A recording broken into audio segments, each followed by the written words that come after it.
vamos lá, depois da gente ter rezado, agora vamos começar a fazer exercício. Certo?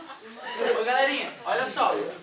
Aqui na Física Física D, volume 6, bate-papo. Primeiro, ondas eletromagnéticas. Sempre que eu falo isso, eu faço questão de fazer papel de idiota e fazer assim, ondas eletromagnéticas.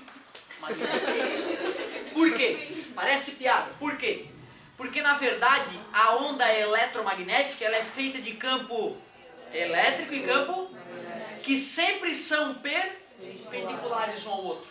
Por isso que ela tem esse nome, certo? Porque ela é feita de campos eletromagnéticos. Na verdade, mais no final, a gente vai ver que um campo elétrico variante gera um campo magnético, que gera um campo elétrico, que gera um magnético. Quase como fazer isso aqui, ó. Quando eu boto o alumínio para baixo, certo? Ele está preso no quadro, então as moléculas funcionam como uma mola, lei de Hooke, e aí armazena energia elástica. Quando eu largo, em vez dele voltar e parar na posição original, por inércia ele passa direto. E aí acontece a mesma coisa, estica para o outro lado e ele volta. E se tu perceber, ó, é como uma onda se propagando, certo? Se tu pudesse fazer uma microfilmagem, cara, seria muito divertido, que seria similar a jogar uma pedra na água. Tu ia ver que tem um momento que está paradinha a lâmina, na hora que a minha mão bate a primeira vez, só forma uma depressão onde a mão encostou, o resto está tudo parado. Passa mais um framezinho, aí tem uma subida e uma descida no alumínio, e o resto do alumínio parado, como a água parada. Tu não enxerga isso porque é muito rápido, mas foi uma onda assim, ó, que bateu lá na extremidade e voltou. Cara, seria muito legal a gente poder ter uma super câmera, né, de 50 mil frames por segundo, só que é caro para dedéu, certo? Tem, né, como é que é o nome daquele programinha? Super câmera, show de bola. Tu vê, ó, essa onda que eu criei no quadro agora foi uma onda mecânica. Onda mecânica exige matéria saculejante para cima e para baixo, beleza? Aliás, para cima e para baixo nesse caso, né? Eu poderia pegar uma corda, esticar e soltar e fazer uma onda, né, ir para frente saculejando dessa maneira. Já falamos que são ondas transversais e longitudinais? Chegamos a discutir isso, né? Quando eu estou falando de uma onda que não é mecânica, eletromagnética, só existem os dois tipos, mecânica e eletromagnética. Na verdade, eu não vou precisar sacudir a matéria. Na verdade, eu vou estar sacudindo o campo eletromagnético. Essa é a ideia, certo? Então podemos imaginar que é como se tivesse uma estrada de campo eletromagnético e eu chegasse ali e sacudisse ela, e os campos eletromagnéticos, então, um gerando o outro, se propagassem. Vocês já conhecem das nossas discussões de anos aqui a ordem de frequência crescente dessas ondas eletromagnéticas. Para gerar uma onda eletromagnética é muito simples. É, na verdade, só sacudir cargas elétricas. Se eu sacudo carga elétrica, a carga elétrica por si só já é campo elétrico. Quando eu sacudo ela, ela gera campo magnético. E aí pronto, se eu começar a sacudir carga elétrica, brota dela uma onda eletromagnética, se espalhando para todos os lados. As primeiras ondas eletromagnéticas criadas foram as ondas chamadas inicialmente hertzianas. São as ondas de rádio. Como é que a gente faz isso? Pega um fio e faz a corrente elétrica ir e voltar nesse fio bem rápido, certo? Vai começar a emitir ondas de rádio para tudo que é lado. Se eu sacudir as cargas elétricas com uma frequência de 100 oscilações por segundo, as ondas vão ter 100 oscilações por segundo no ar, 100 Hz. Só que as ondas de rádio que a gente usa não tem 100 Hz. As antenas para captar essas ondas seriam enormes, gigantescas. A gente não trabalha com ondas de rádio dessa frequência. A gente trabalha com megahertz. Não é 100 MHz, mais ou menos a rádio que alguns de vocês escutam? São 100 milhões de oscilações por segundo. E detalhe, é uma frequência considerada baixa para ondas eletromagnéticas. Olha que interessante. Depois das ondas de rádio, se eu aumento a frequência do saculejar dos campos eletromagnéticos, sempre perpendiculares outra, ó, enquanto a onda está indo para frente, os campos eletromagnéticos se intercalam perpendicularmente também à direção da própria onda, certo? Por isso que toda onda eletromagnética é transversal. Sacudindo então um pouco mais rápido dessas cargas elétricas, eu já vou estar gerando micro-ondas. Não dá para fazer num fio convencional. Se tu quiser gerar onda de rádio, tu pega um pedaço de fio, monta um circuitinho elétrico que vai empurrar a carga uma hora para um lado, outra hora para o outro, e aquele pedaço de fio esticado na tua bancada vira uma antena de rádio. Tu faz uma outra antena próxima, ela vai captar a onda emitida pela primeira antena, e se tu tiver um amperímetro, o amperímetro vai ficar assim, ó. Que loucura, cara! Escuta o que eu estou te dizendo. Peguei um fio, tá ali, esticado o fio, reto, conectado num circuito que faz a corrente elétrica ir e voltar no fio. Eu pego um outro fio, estico ali, mas não ligo nada nele. Eu só ligo um amperímetro para ver se tem alguma corrente elétrica nele. Brota uma corrente elétrica nele. Porque quando este fio foi forçado a percorrer corrente elétrica para um lado e para o outro, estas cargas elétricas geraram campos elétricos. Quando o campo elétrico bateu naquele fio, o campo elétrico empurrou a carga para o lado. Mas uma hora o campo elétrico aponta para o outro e a carga vem para o outro. Então tu vê que loucura. Um cara sacode carga elétrica num fio do lado do oceano, do outro lado do oceano um sujeito capta o fio dele saculejando a corrente elétrica. Igualzinho a do outro cara. Foi assim que nasceu a difusão de rádio. Hertz estava no meio, por isso ondas hertzianas. Cara, quando o Hertz fez isso, ele que idiota o que eu fiz. Te juro, ele dane-se a radiodifusão, vamos fazer outra coisa. E outros caras falaram, caramba, o cara inventou a panaceia para todos os males. Vou fazer mais uma bobagemzinha aqui, outra aqui, eu vou berrar lá, um cara vai me escutar aqui.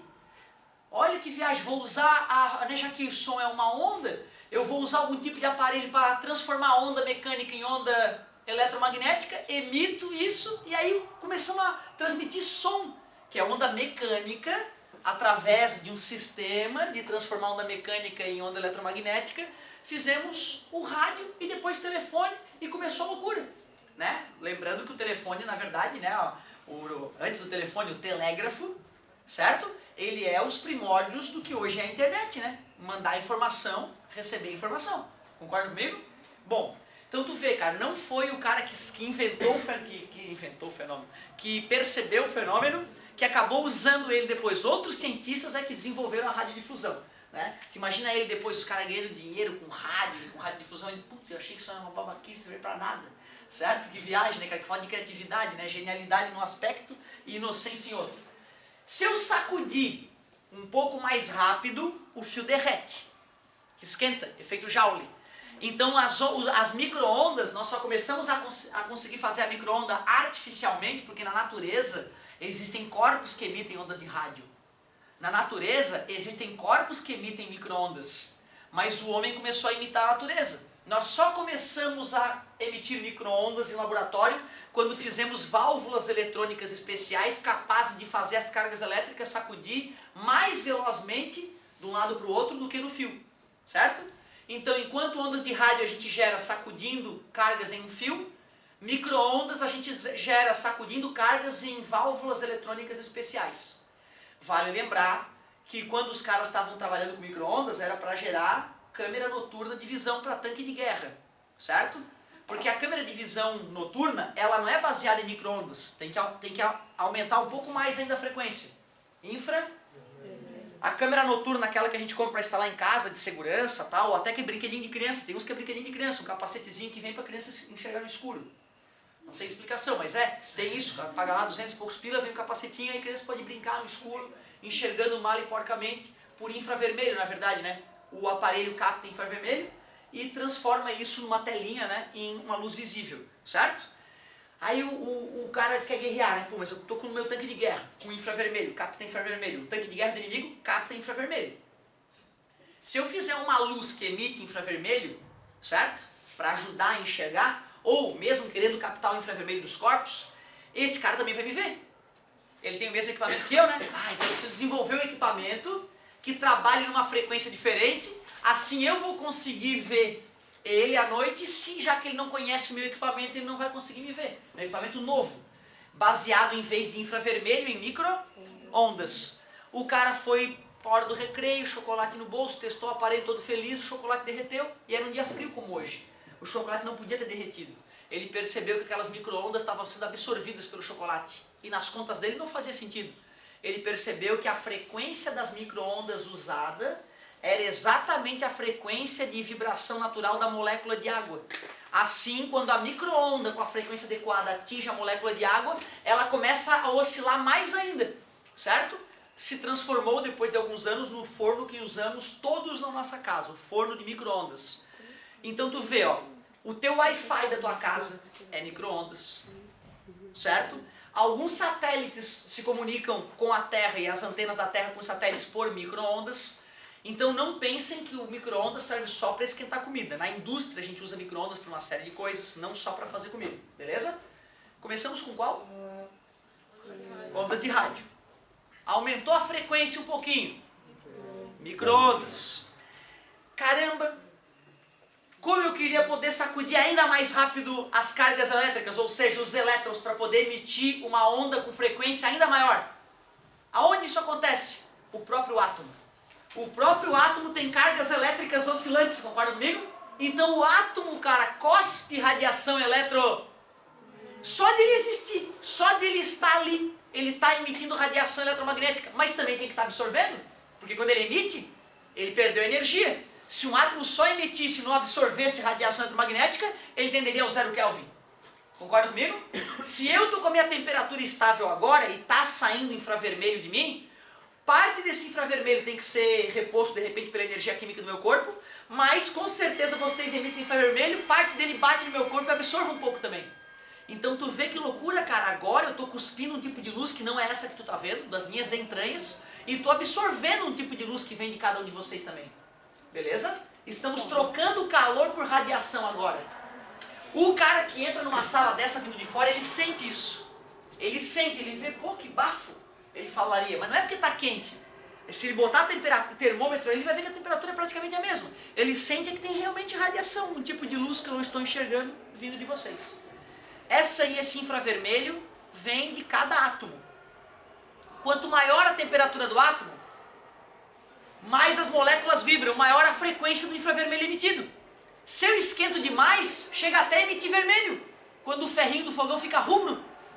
Se eu continuasse esquentando, ia do vermelho para o alaranjado, amarelo, ia ficar verde depois, anil, azul, anil, violeta. Por que eu nunca vi, professor, um ferrinho violeta? Porque ele já vaporizou antes de ficar violeta. Concorda comigo? Alaranjado tu até vê, né? Agora, vermelho, alaranjado, amarelão tu não vai ver porque já teria atingido uma temperatura muito maior. Mas lâmpada amarela eu consigo ver, né? Porque o gás dentro da lâmpada pode estar numa temperatura adequada para ele emitir a frequência adequada. Olha que legal! A frequência com que o átomo sacode as cargas elétricas é a frequência com que ele cospe radiação eletromagnética. Fala, meu amor. Esse sinal não é o meu, não, né? Hoje eu fui esquentar, meu cachorro comeu a corrente, quebrou e fui esquentar no fogo pra falar ela. E quando eu fiz isso, ele saiu um pouco verde. Eu achei engraçado, porque eu tenho como olhando um pouco realmente verde. Eu comecei a escutar uma vez de coisas depois. Porque é assim que eu me conheço. Tudo a ver. Obrigado pela colocação. Maravilhosa colocação, momento perfeito. Cada átomo tem uma distribuição eletrônica. Cada átomo na camada de valência, na casquinha, como ele interage com o mundo, os elétrons orbitam ele numa frequência específica, certo? O que é a luz que um átomo emite? Chegou energia, por exemplo, né, a cor, por exemplo, que eu estou vendo de vocês, chega energia, bate no átomo, ele absorve parte dessa energia e reflete outra parte, beleza? Quando eu pego algum material e queimo esse material, o que eu estou fazendo? Eu estou agitando essas moléculas desse material, né? E como cada material sacode de um jeito diferente, vai cuspir a luz de um jeito diferente, uma frequência diferente. Basicamente o que tu percebeu foi a ideia por trás da cromatografia. Hoje a gente pode pegar a casca, né, um pedaço da unha do sujeito, colocar num cromatógrafo e descobrir o que tem naquela unha. Não só a queratina. A gente sabe se o cara comeu milho, se o cara usou cocaína anos atrás. Pega uma menina com cabelo comprido, fazendo a análise cromatográfica do cabelo dela, a gente sabe todo tipo de substância química que ela ingeriu ao longo dos anos que o cabelo dela cresceu. É bizarro. Então tu vê, como é que eu sei a composição de uma estrela aqui da Terra, se eu nunca fui na estrela? Eu pego a luz que vem da estrela, decomponho a luz. Cada tipo de átomo emite um tipo de luz. Conhecendo a luz que vem de um corpo, eu sei quantos por cento de carbono, quantos por cento de oxigênio, quantos por cento de nitrogênio. Que show, né? Provavelmente tem algum pouco de cobre naquilo que tu... De que tipo era o... É estilo aquelas de nylon, assim, sabe? Bem fininho. Devia ter alguma contaminação por cobre, porque geralmente é o cobre que ao ser queimado gera o fogo esverdeado. O cara que é técnico em fogos de artifício, ele sabe qual é o tipo de elemento químico que tem que ter em cada tipo de corzinha. Se o cara quer vermelhinho, né, o foguinho vermelhinho na hora dos fogos de artifício, ele vai contaminar com um tipo de material. Certo? Quer verde? Outro tipo, e assim por diante. Certo? Então, show de bola. Começamos com ondas de rádio.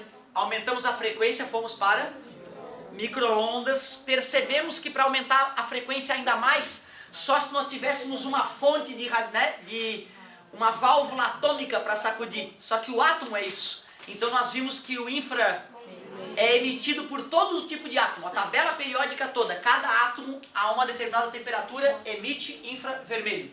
Um átomo só pararia de emitir infravermelho ao atingir o 0 Kelvin. E não quer dizer que na verdade os elétrons tenham parado de oscilar.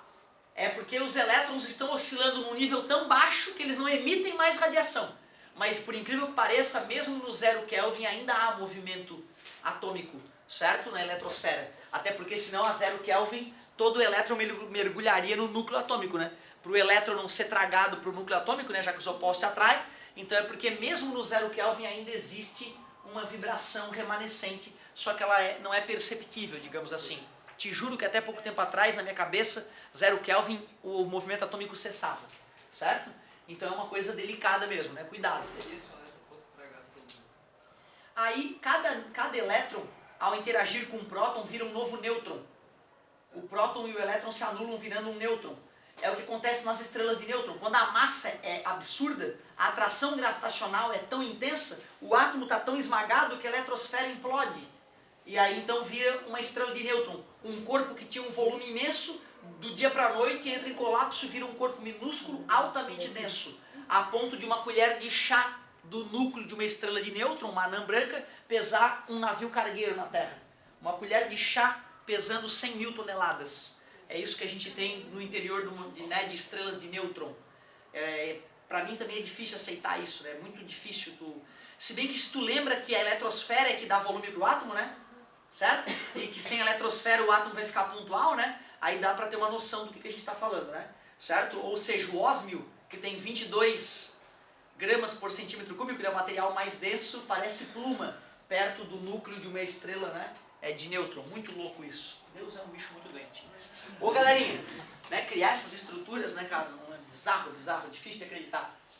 Ondas de rádio, só pra gente não se perder. Como é que gera ela?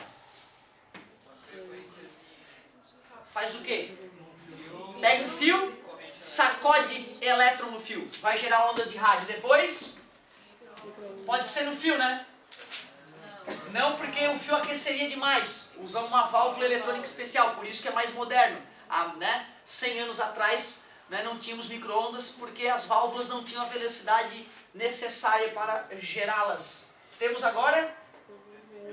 Da onde é que vem o infravermelho?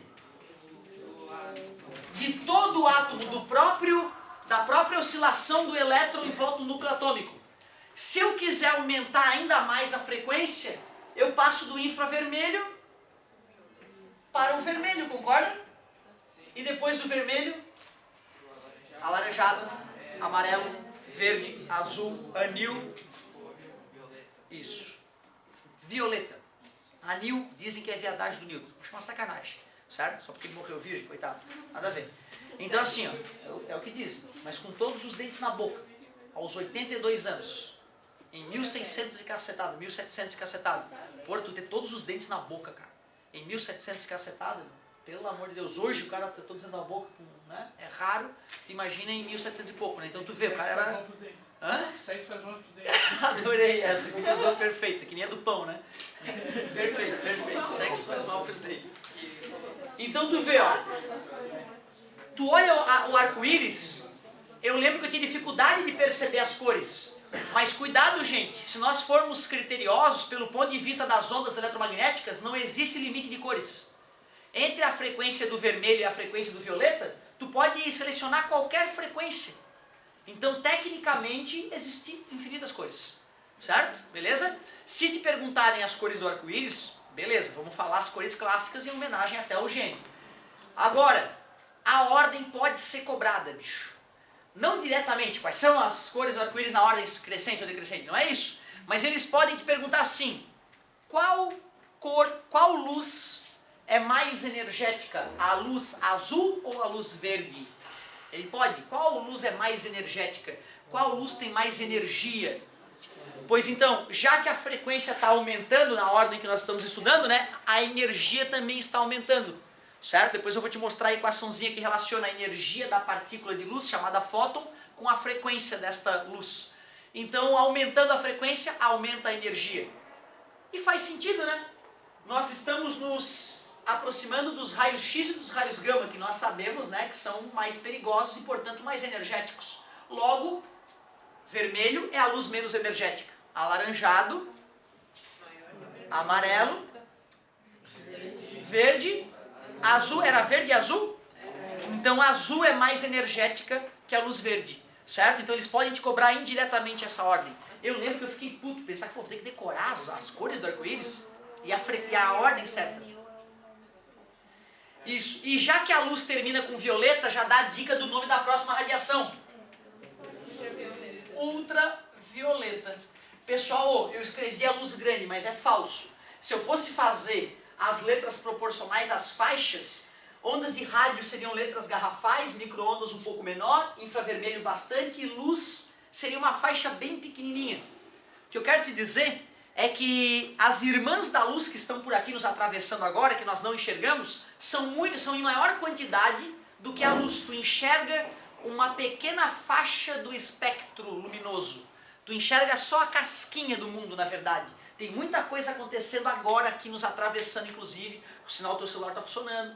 Os nossos átomos estão expelindo infravermelho uns para os outros. E por sorte não estamos vendo nada disso, que seria uma loucura, né? Outra, imagina, do Sol está vindo agora um tipo de radiação que atravessa a parede, que atravessa tudo e penetra no chão, os neutrinos, né? Então, se nós pudéssemos ver tudo isso, seria impossível. Então, por sorte, a evolução filtrou, né, o nosso sistema para observar só o essencial para a gente se manter vivo. Existem animais que enxergam infravermelho, existem animais que enxergam ultravioleta. Olha que legal. A cobra, né, com a fosseta L'Oreal, ela capta infravermelho, certo? Então ela consegue definir o tamanho da presa mesmo no escuro, mesmo sem estar enxergando a luz visível, né? Ela está enxergando um outro tipo de luz, certo? Ultravioleta. Já começou a vir do átomo aqui, concorda comigo? Essa aqui vem da parte interna do átomo também. Essa não.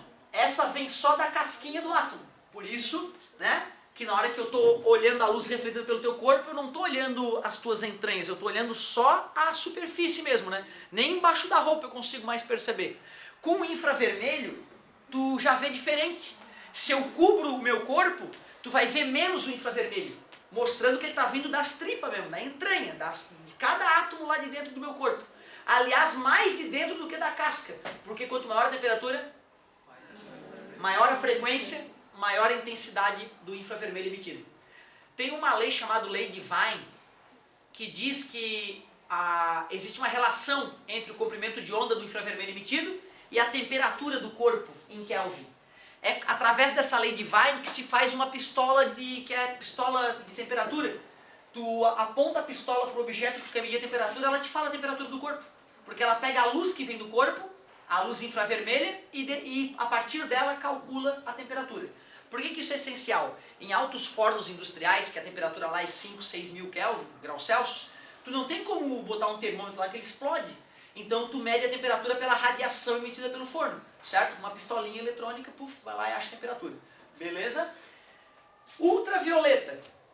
Ela sai também da casca do átomo. Também está próxima da luz ali, um pouco mais internamente. Se a luz sai bem da casquinha, o ultravioleta sai de uma camada eletrônica um pouco abaixo da camada de valência, digamos assim. Opção, tem uns radar que são infravermelhos, sabe? Tem, os fixos geralmente são com flash, mas os móveis de mão são infravermelhos. E tem tipo um aparelho que é tipo um GPS, mas não é um GPS, é dimmer, que capta o radar de longe. Não teria como criar um aparelho para anular o sinal do radar? Na verdade é o seguinte, ó. Ondas eletromagnéticas, exatamente com a mesma frequência, se elas estivessem com os campos eletromagnéticos perfeitamente alinhados, elas se anulariam. Luz com luz pode dar escuridão, né, como nós veremos.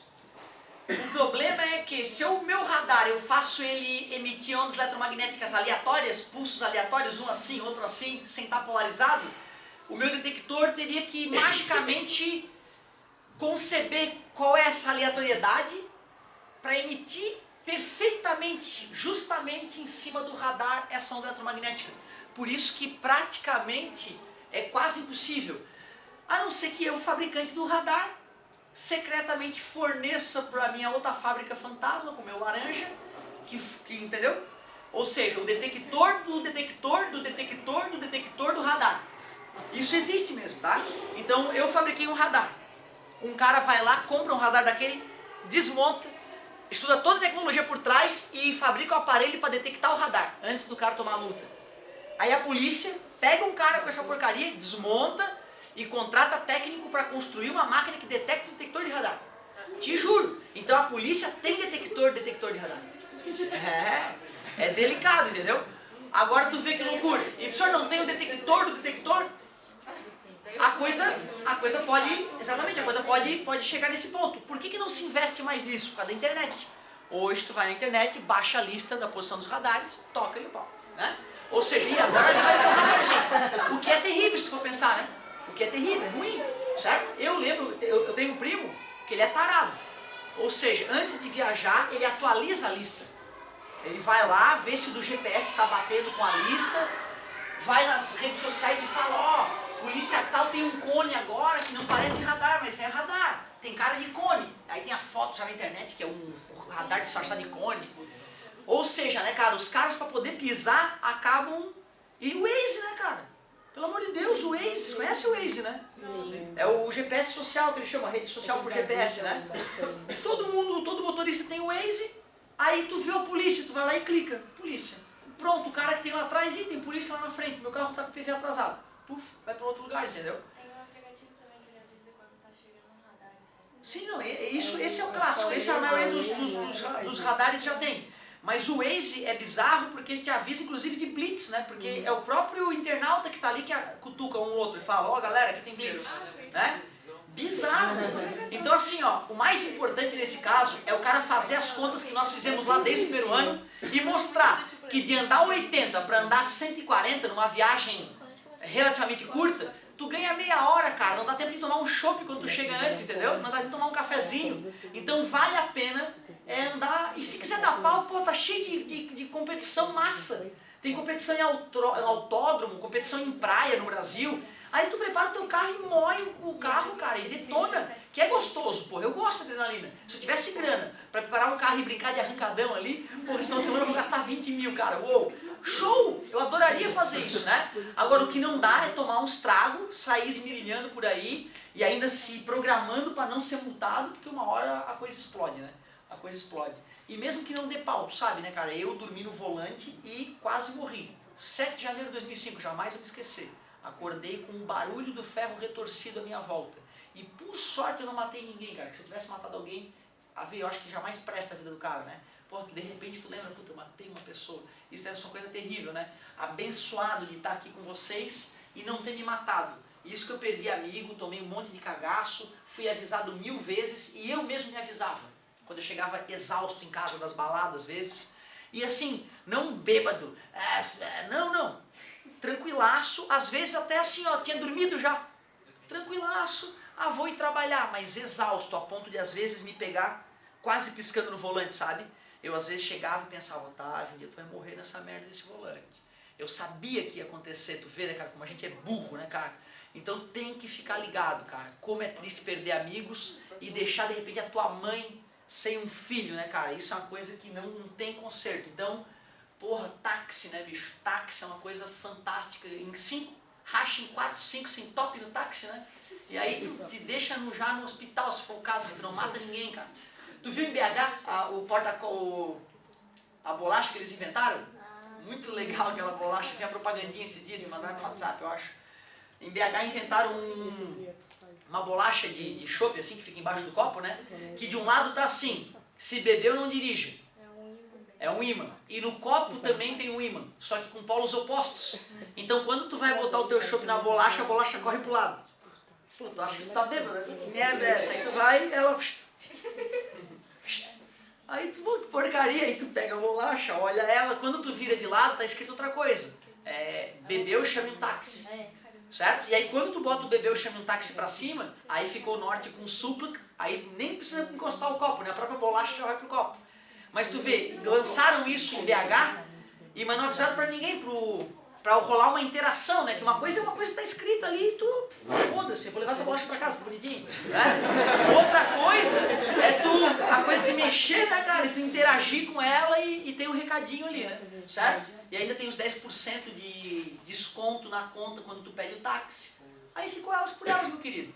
Né? Gastou 100zão ali, se mora perto, 10zão, tu tá em casa e não mata ninguém, né? Diz que tá famoso em BH isso, cara. Tu vai do lado dos bares no outro dia, né, no sábado de manhã, é entupido de carro estacionado. Ninguém vai embora, né? Porque também a polícia multa pesado, né? Ganha todo mundo, se tu for pensar, né? No outro dia, dor de cabeça de buscar o carro no máximo. Certo? Tem um tio famoso, por beber muito, e ele fazia isso no Rio já, tu vê, né? Apesar de beberrão, ele não sabia que não dava de dirigir, bêbado, saía ele e a minha tia. Tomavam todos, perdia a caixa preta. No outro dia voltava de táxi. Acordava, né? Que arrependimento, nunca mais vou beber na minha vida. Onde é que nós deixamos o carro mesmo? Cadê o carro? Meu Deus, e o carro? Como é que nós vamos achar? Eles tinham que ir no canhoto do último cheque passado nos botecos, ver onde é que era o cheque, procurar o endereço, pegar o táxi e ficar rodando a redondeza para achar o próprio carro. É o cúmulo, né? Não bebam, meus queridos, tá? Evitem, sem excessos quando acontecer. Faltou o que, galerinha? Faltou o quê? Raio-X? Raio-X, cara, pra tu gerar ele, o próprio átomo só não é suficiente. Só se eu acelerar elétron quase na velocidade da luz e fazer ele esbarrar numa parede metálica. Para que o elétron desacelere abruptamente, ele emite uma radiação chamada raio-x. Está me dizendo que uma máquina de raio-x, ela acelera elétrons na velocidade da luz para se chocar contra um anteparo metálico? Exatamente, tirou da tomada, ela deixa de ser perigosa. Beleza? Máquina de raio-x fora da tomada é inofensiva. Agora, raios gama, aí eu tenho que tem a ver com alguma coisa de decaimento radioativo, algum material radioativo sendo emitido, certo? E aí nós vamos falar essas últimas na próxima. Qual é a tua tarefa? Uma bela leitura das páginas 1, 2, 3 e 4. E deixa eu ver o que vai ser na próxima aula. Próxima aula a gente continua juntos ali. Então é só essa primeira aulinha mesmo. Muito obrigado pela atenção. Ah não, aqui, ó. Arrisca 8 para ver se está tudo certo. Arrisca a página 8 só para não ficar só na leitura. A partir, grande hein, garota, muito obrigado mais uma vez. A partir daqui pode ser perigoso. Ultravioleta, raios X e raios gama, eles são chamados radiações ionizantes. As outras são chamadas não ionizante. Ionizante. O que é ionizar, galerinha? Gerar íon, né? Ionizar é um cara que não é íon, é um átomo neutro, de repente ele vira um cátion ou um ânion. Concorda comigo? O que é cátion? Mas eu acho que deve ter eu ganho elétrico. Essa é a minha pergunta. Ah, me enrola. O que é um cátion? não faria mais Perdeu o elétron, foi com excesso de próton, não é isso? Tu vê, ó, se eu estou dizendo que uma radiação é ionizante, é que ela tem a capacidade de bater num átomo e arrancar um elétron dele, cara. Porra, imagina a energia da radiação, né? Não é fazer o átomo cuspir um fóton, que nem essa luz que está batendo em ti agora.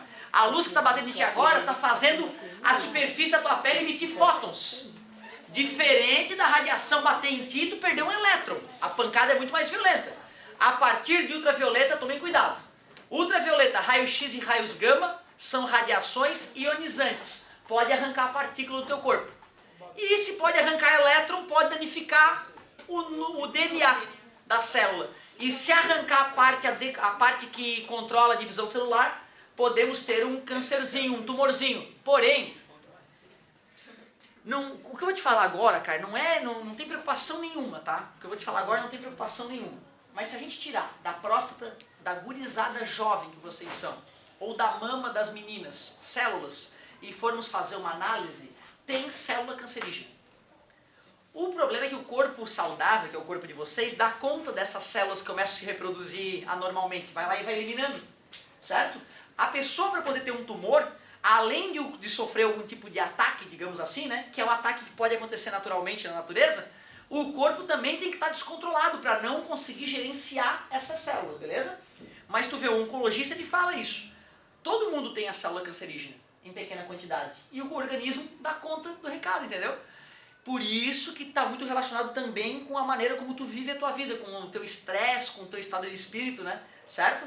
Porque a pessoa que está feliz tem mais prazer, menos estresse, o organismo funciona melhor e a chance de dar problema é muito menor, né? Beleza? Mas tu vê que viagem, né, cara? Nós estamos expostos a radiações. Quando cada banho de sol, né, pode dar uma zebra, mas um corpo saudável geralmente lida bem, né, com essas anomalias. Muito obrigado pela paciência e pela atenção e até mais.